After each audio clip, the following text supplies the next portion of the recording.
having a pizza party this week and making no-knead pizza dough. All I need is a bowl, a rubber scraper, or one of these cool bread whisks. Okay, I've got all my mise en place ready to go. So in my bowl, I'm gonna add some all-purpose flour. I'm also gonna add my yeast and sugar and my salt. I like to keep it away from the yeast so it doesn't kill it. I'm gonna mix that up a little bit. Now I'm gonna add my water and just a little bit of olive oil. I'm saving half of it for the bag later on. Okay, now we're just gonna stir this up. I just want the dough to come together. It looks like this. Keep stirring it until you don't see any loose flour. Just like that. Now I'm gonna cover it with some plastic wrap.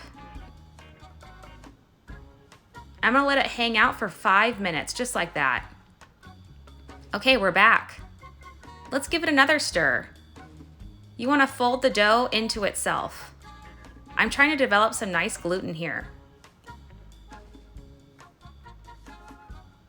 5 more minutes, cover it with plastic. This process is gonna make our dough nice, airy, and chewy. Looks good so far. Let's fold it over a few more times. Look how stretchy it's getting. Cover it, 5 more minutes. I did that about 3 or 4 times. Look how stretchy the dough is. It's gonna look super soft, and you can see all that great gluten development.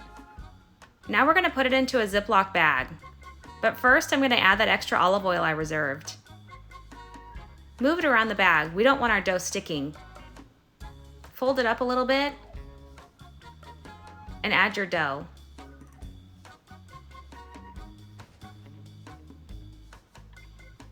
Now we're gonna seal up the bag really well, but make sure you take all the air out.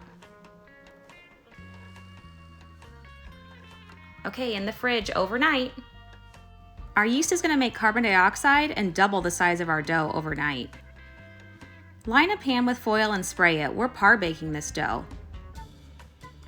You could make one large pizza or mini pizzas. I'm gonna do minis today.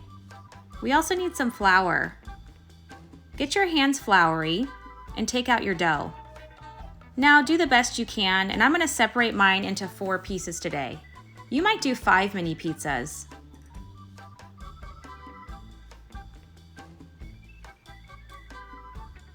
Dip your dough in the flour and place it on the pan.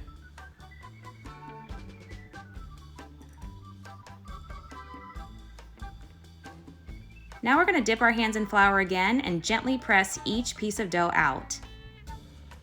If it sticks to your fingers, that just means you need some more flour.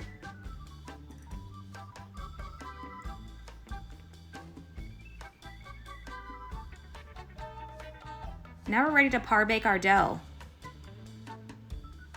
Put it in a super hot oven on the bottom rack. We want the dough to get crisp on the bottom.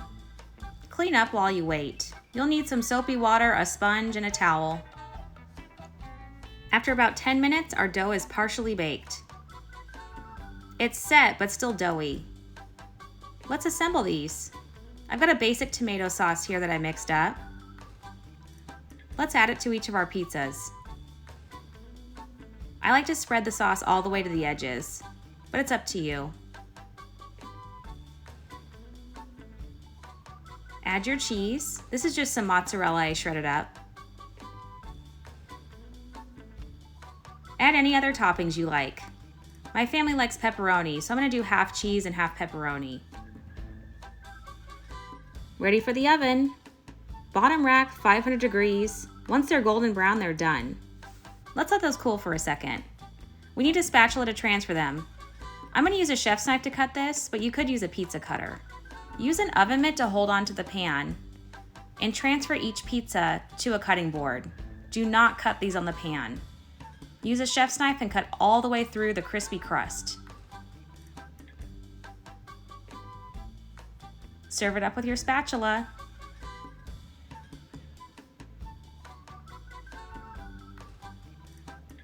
Now you're ready for a pizza party.